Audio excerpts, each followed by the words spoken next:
All right then, boys. Welcome back. Welcome back to the channel, and welcome back to another episode from the Journey to 1,000 Pound series, powerlifting journey, which started at the start of January of 2024, and we'll go through all the way to the end of April of 2024, where we'll try to go from 860 to 1,000 pounds lifted between our bench, deadlift, and squat. Prior to this, going to this episode, we're currently at 930 pounds, so still have 70 pounds to go, so still have a good amount to go. Today will be like a double episode. It will be an episode 8 and 9 together. Due to personal reasons and other stuff I won't get into, I was not able to film our squat and deadlift episode separately, because if I film deadlift, I'll need like at least 4 or 5 days to properly rest, so I can go for a squat attempt properly. So I decided to like merge them together. I did them in the same day. So yeah, it will be episode 8 and 9. So we'll be going both for the squat and the deadlift PR today. And then we only have one episode left at the end of April to finish off the series. Before we get into that though, we're going to go through a quick summary clip, explain everything, and then go through a flexibility update for the month of March. And then we'll go into our squat and deadlift attempts, PR attempts, and see how it went. All right? Okay, I'll see you guys there. Peace out. Hey, hello there guys, welcome back. Now we're gonna go through the summary clip, which is gonna be like somewhat of a quick overview of what we're trying to do throughout the whole series. And in this summary clip, we're gonna be discussing 3 major parts. The first part is gonna be discussing what's our goals. The second part is gonna be discussing how we plan to get to those goals. And thirdly, we're gonna be discussing how we're gonna go about documenting the whole journey. So let's jump straight into part 1 of the summary clip, which is gonna be what's our goal. So in terms of our goal is gonna be twofold for this journey. The first part of our goal is going to be a powerlifting goal, where we're trying to lift 1,000 pounds combined between our 3 main power lifts, namely bench, squat, and deadlift. And this started at the start of January of 2024 and will go all the way through to the end of April of 2024. So it's a 4-month journey. And at the start of the journey, our total lift combined between our 3 main lifts was 860 pounds. So this 860 pounds included a 225 pound bench, a 355 pound deadlift, and a 280 pound squat. So our goal is to gain 140 pounds of basically weight lifted gained in 4 months. So yeah, it's a big ambitious goal. So it's going to be an interesting journey for sure. And the second part of our goal is going to be a flexibility goal. So I'm really tight. No, my whole body is pretty tight, but I'm trying to get looser and I'm trying to get more flexible and more agile. And we're going to be tracking our flexibility as we go along for the 4 months, but we're going to be focusing on 5 major stretches, 5 major compound stretches, which mainly focus on the hip area and the lower body area, which is where I'm the tightest at. So these 5 stretches are going to be the split, which is going to include the front and side split, the standing hip to knee stretch, the pancake, the pigeon pose, and lastly, the reclining hero, which hit all the major parts where I'm the tightest at. So those are our goals. Now we're going to go into part 2, which is going to be discussing how do we plan to achieve those goals. So for part 2, we're going to be breaking it down into part 2A, which is going to be more focused on powerlifting, and part 2B, which is going to be focused on flexibility.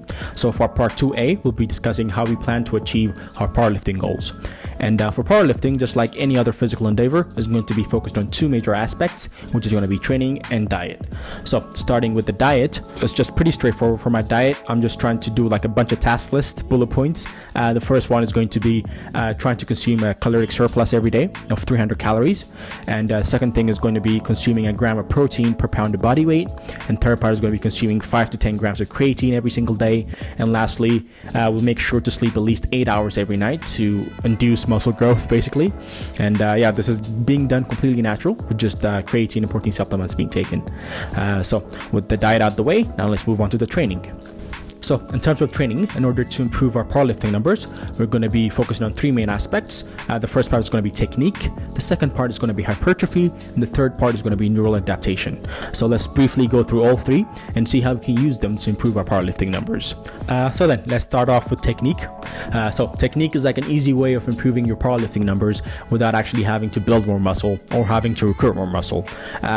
So technique is all about improving your body mechanics and improving your lift efficiency. And the way we plan to do this is by recording ourselves while doing our lifts, and through watching ourselves basically lift the lifts, we'll be able to see where we can improve our technique and where our weak links are in the lifts and where we need to do more work on specific muscle groups. And not only would technique help improve the powerlifting numbers, but would also help me keep me safe from any injury that could be associated with any of the lifts. And so that's technique. Number 2 is going to be hypertrophy, which is all about muscle, and it's all about building more muscle. And the way to do this is obviously by creating micro tears in the muscle and dieting well and sleeping well in order for the muscle to build back stronger and better. And the way we're going to be going about doing this in the gym is through the power lifts, number 1. Number 2, through isolated exercises after we do our power lifts. So the way we plan to train is by splitting our sessions into 3 sessions of push, pull, or legs, which start off with free weight compound exercises and then move on to machine isolated exercises to finish off our workouts. And thirdly, we're going to go through neural adaptation. Neural adaptation basically means improving your muscle recruitment ability and also improving your coordination and your body's ability to handle stress. And the way to do this is by putting your body through heavy load, low rep exercises, which prime your body to being okay with handling a lot of weight, number 1, and it will teach it to recruit more muscle to lift the weights stronger every time. And it will also improve your coordination so that you actually lift more without having to recruit more muscle. So through heavyweight low rep exercises, we'll be able to achieve better neural adaptation and lift heavier weights. And the problem with all this is I'm doing heavy sets, high intensity, all that, so it's going to take a lot of stress on the body, on the muscles, and especially on the nervous system, which is going to diminish our lift capabilities. So we have to make sure we take adequate rest between our sessions. So I'll be taking a minimum of 2 days rest and a maximum of 4-day or 5-day rest depending on how I'm feeling, but a minimum of 2 days between lifting sessions in order to make sure I'm well recovered and I'm not being injury prone or inducing any plateaus in terms of our lifts. So that is it for our powerlifting goal. Now let's move on to our flexibility goal. For flexibility goals, the way we plan to achieve our goals is by doing 30-minute full body stretches prior to bedtime every other night, not every single night, because when you stretch, you kind of tear the muscles in a sense, so you need a bit of recovery time. But we'll do it every other night, and we'll do 30-minute body stretches, but we'll focus more on the 5 major stretches by holding those ones for 1.5 minutes compared to the other ones, which will only hold for 30 seconds to a minute at a time. And so that is it for how we plan to achieve our goals. Now let's move on to part 3.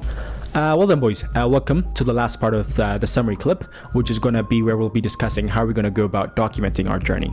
So for this journey, we're going to be posting 3 videos every month. The first one is going to be for a bench session, the second one is going to be for a deadlift session, and the third one is going to be for a squat session.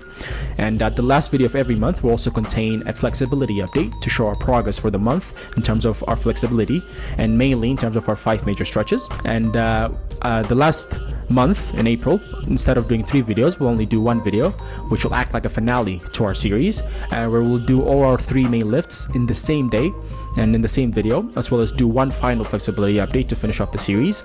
So in total, there will be 10 videos, 3 videos every month, except for April, which will only have 1 video. And that is everything for our summary. Now let's go back to the lifting session with a future Eba. So I'll see you guys there. All right, peace out. All right then, boys, welcome back. Now we're gonna go through the flexibility update for the month of March.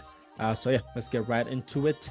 As usual, we're gonna work our way from the top down, and we're only gonna focus on the 5 major stretches. Apart from that, we're gonna quickly skip through everything.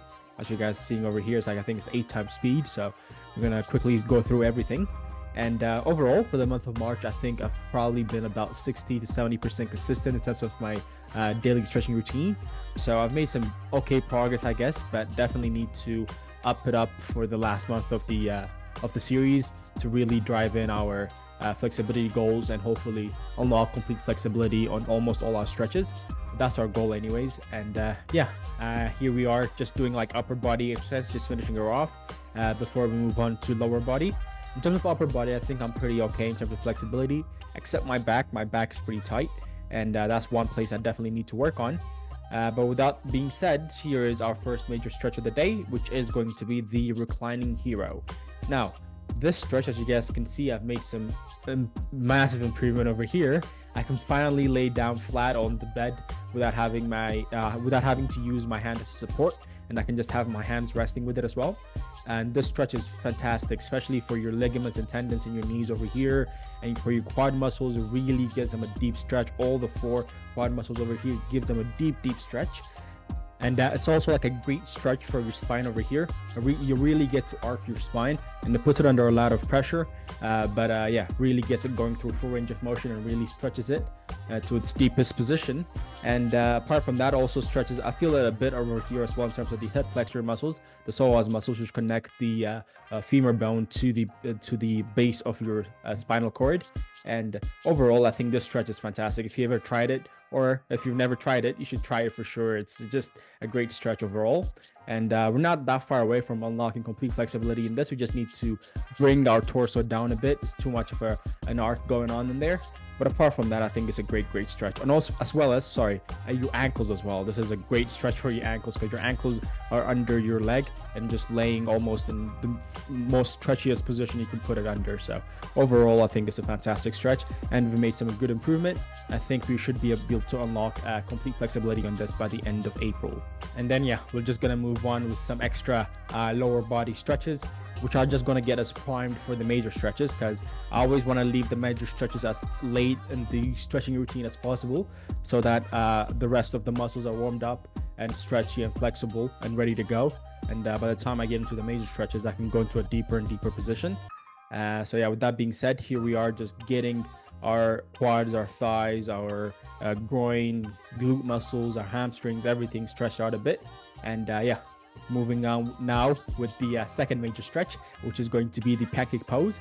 And as you guys can see, the goal of this pose is obviously to have us lie completely flat on the floor with our torso splayed out over here, flat on the floor, and our hands eventually, you want them to the side over here, splayed out, so that you're not actually... The nice thing about doing it on a bed here is you can pull towards it and then really push your torso into the floor. Once you've unlocked complete flexibility, you wouldn't need to do that, and you can just lie completely flat on the floor without need for a pulling support, basically. So yeah, but overall, I think we made some good progress in this. At the start of the journey, we're like almost literally as upright as you can be. Our torso was literally just facing up this way. So we've made some good progress in terms of really pushing our torso down as much as we can. And overall, I'm happy with the progress, but it's not as good as I thought it would be. And definitely have a little bit of ways to go before we can unlock complete flexibility. We definitely have to be stretching every day for us to have a chance of unlocking it completely by the end of April. So we'll see how it goes. But yeah, that is it for this one. Then it's like, and also in terms of what it stretches, it's very great for your groin muscles over here, both inside over here, and it's also great for your adductors, which are just the same thing, just above your groin muscles over here, which help bring your leg in this way. And they're also great for your hamstring muscles over here as well. So they're just a great like lower body stretch, as well as your lower backs as well. So it's a compound stretch, which is why I included it in one of my 5 major compound stretches. So yeah, I love compound stretches. They're like just like compound lifts, you know, as you get a bunch of benefits at once. And yeah, it's very good for your body. And usually I found that the compound stretches are actually called yoga because of that. Yoga is more of a compound stretch, and specific body stretches are just called stretches. So yeah, here we are then. Now we're going to move on with the third major compound stretch, which is going to be the pigeon pose. So the pigeon pose, it is a fantastic compound stretch over here, as you guys can see. The goal of this is to have both legs parallel, so this facing this way and the back leg behind me over there facing in the same direction. That way. And then this leg over here, in terms of below our knee, it should be perpendicular to our thighs. So we should be forming a 90-degree angle over here for it to be the perfect pose, basically. And yeah, we've made some major progresses in terms of where we started. And definitely our thighs, as you guys can see, and our legs are completely like almost perpendicular over here. The only thing that's lacking in this stretch for me right now is the back leg. The back leg is not parallel with my thighs. And that comes from the tightness in the psoas muscles and the iliacus muscles and the hip flexor muscles, which connect again the femur to the spine. So that's my tightest area in my body, I think, probably due to just me sitting all day, just like everybody else. If you work in any capacity, just sitting on your ass all day, you're eventually just going to develop tightness in that area, and it's going to require a lot of stretching before it becomes like loose in any sense of the word. So yeah. Definitely the only thing lacking here is just to have the back leg straight, and overall I think we're there. So yeah, it'll be great. And another comment on this is really great for your outer thigh quad muscles over here as well. When you, especially on the front leg, when you bend them, it really gets a deep stretch in your quad muscles. And yeah, here we are now. Then moving on to the front lunges. Front lunges is the same concept in terms of it's just really getting a deep stretch. The whole point of them is just to get a deep stretch in those, again, the hip flexor muscles, which are the tightest muscles in the body for the majority of people in the world. But then moving on to right now, just getting our groin and inner thighs ready for the split. But before we go into that, we're going to go through the fourth major compound stretch, which will be the head to knee or head to toe stretch, whichever one you want to call it. And this is one of the stretches which I'm lacking at the most for sure.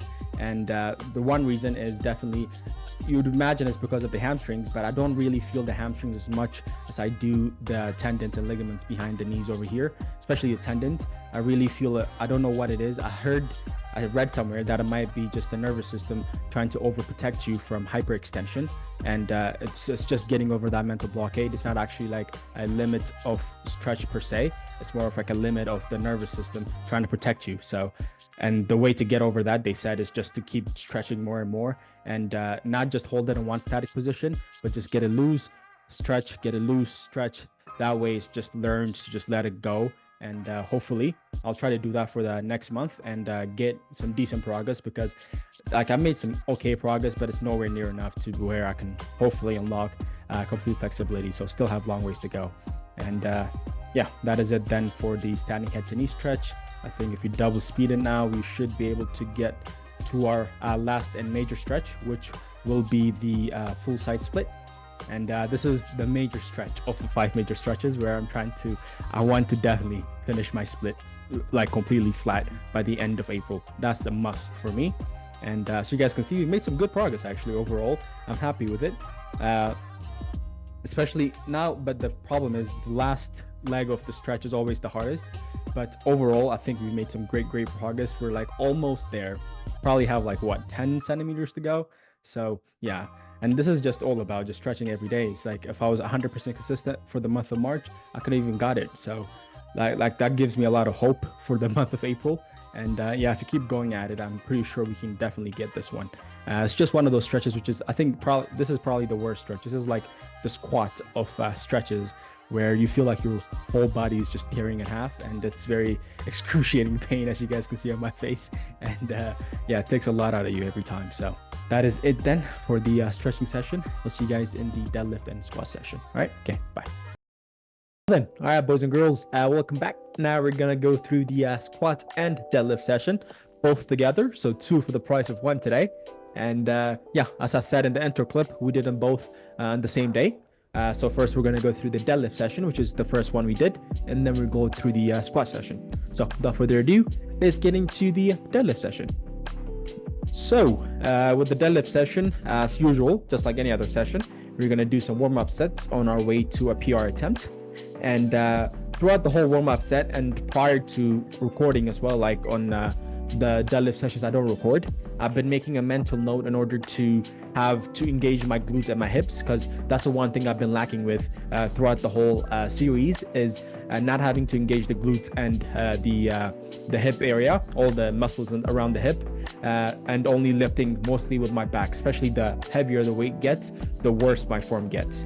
And that's the last thing you want to do especially with deadlifts, man, because you're gonna fuck up your back. And that's the one place you don't want to fuck up, is your back. Once it's fucked for life. So it's very crucial that you do it with exquisite form and you don't induce any injuries that could have been prevented with better technique, basically. And the 2 ways I've been trying to do them is 2 ways I've been trying to engage my glutes, that is. 1 is just making a quick mental note before I lift the weight, of just constantly telling myself, okay, engage the glutes, or engage the hip. That way I have a mental note and I can drive my hip forward during the lift and engage it. And the second way is by rolling the bar on the way up on my thighs, and the same thing on the way down. So just rolling it on your leg. And if you're rolling it on your leg, that means the center of mass is getting kept in the center of your body. That means your hip is engaging without you even knowing it. So those are the 2 ways I've been trying to engage my glutes. And as you guys can see on this lift over here, boom, I drive the hip in. As you guys can see, it's way better than last time, where I was just using my back to lift, but now I'm driving that hip in. And on the way down as well, I'm really slowing down the weight and really rolling it on my leg so I can get that technique just into my body, into my system, so that it doesn't have to even be something I have to even make a mental note of. So yeah. And here we are then on the 315. I think this is the second to last warm-up set over here. And again, that's pretty good form. And the last warm-up set this is, which is 365. And the same thing here. At the start, as you guys can see over here, the form is pretty good. The bar is on the center of my foot and it's going to be traveling right up. That's the hope anyway. So let's see how she goes.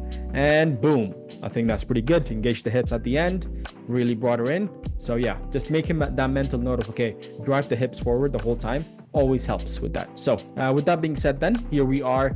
This is our PR attempt of a 405, which is the one we held last month.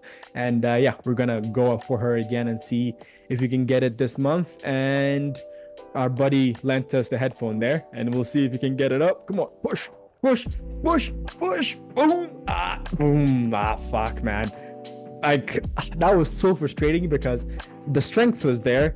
It's just the grip. The way I gripped it was too low on my fingers where I couldn't keep a hold of it on the top. But in terms of like locking it out, I've locked my knee out, but I just did not lock my hip out completely. So it doesn't count, unfortunately. So yeah, that's really frustrating, like beyond frustrating.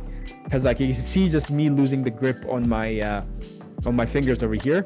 And if I just held on a little more, I'm pretty sure like once the knees were locked out, I can engage the hips. That's the easier part. But yeah, that was really frustrating. And in terms of the form, on the way up, I'm trying to engage the glutes. See, it's not too bad a form compared to last week anyways. Still a bit of a lean forward and more of a back action going on.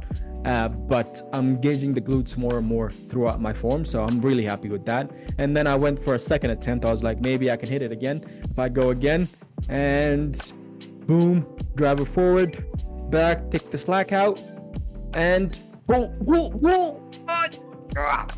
Nah, was not happening.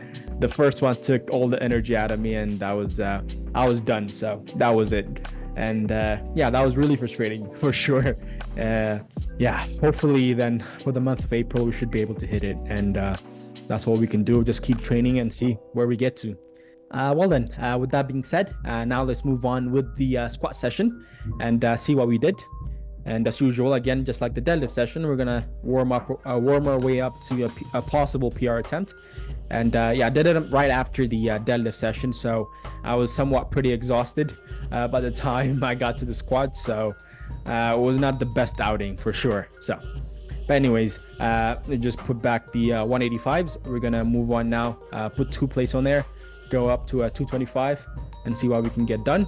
And it's always pretty tricky just having the bar, where to have the bar sit on your back, you know? You don't want it to sitting too up high, because that will just going to be very quad dominant squat and it's not going to be maximal force. But you don't want them too low back where you're not having a full grip on it the whole way down and the whole way up. Like you might roll back from your back. So like finding that sweet spot where it doesn't hurt at the same time, finding that groove in your back to where you can put it is always a bit tricky when you get it up. But yeah, you want to make sure that's perfect though before you lift the weight up, because you don't want to injure anything, because there's nothing to protect you below. So yeah, here we are then. Now we're gonna move on with the 275s and go for her. We can put the belt on now, and this is gonna, like, the warm-ups in some sense determine whether or not I'm gonna go for a PR attempt, because if the warm-ups are shit and I could barely get it up, obviously I'm not gonna go for a PR attempt. So yeah, here we are then. We're gonna move on with the 315s now. This is our PR attempt from last month. So this is like our last warm-up set. I was gonna put on 10 pounds on each side, but as I went down and went back up again, I didn't get up in a fashion in which I was confident to go into a 335 pound squat attempt. So I just called it there, and I was like, yeah, that is it. I'm not gonna go for it for today. And yeah, overall, such disappointing 2 sessions, both of them no improvement. So I'm really disappointed in myself to a point where, especially at the end of March, even though I had like school stuff and other shit going on, I should have still been putting in some work in terms of, especially like having the deadlift and squats in a different day would have enabled me to hopefully I could have gone for a 335 pound squat attempt, which I think I could have got if I was fresh. And yeah, it's really disappointing, but we're gonna go on now. We're gonna go through to April, which is gonna be the last video of our series. But one thing that's definitely one thing these 2 sessions have taught me is I'm not going to do them in one day. I'm not going to do all 3 lifts in one day. Instead, I'm going to do them in 3 separate days, but still going to be releasing them in one video. So that way I can maximize my power output basically, and see if we can actually hit the 1,000 pounds, because I'm pretty sure I cannot do them all and hit 1,000 pounds in the same day. So yeah, I'm just going to split them up in 3 days and really go for it. I think if you can get 20, I think I can get to like a 425 on the deadlift. I can get to at least a 335 on the squat, and then at least a 240 on the bench, and I can just about push into the 1,000 pound range. So it's going to be a pretty tight and pretty close, but we'll see how April goes, and we'll see how we go with the flexibility as well, and see if you actually hit a full side split. So it's going to be a busy month for April, and it's going to be a hard one. But yeah, I'll see you guys on the last video of the series, episode 10. Thank you guys very much for watching today, and peace out.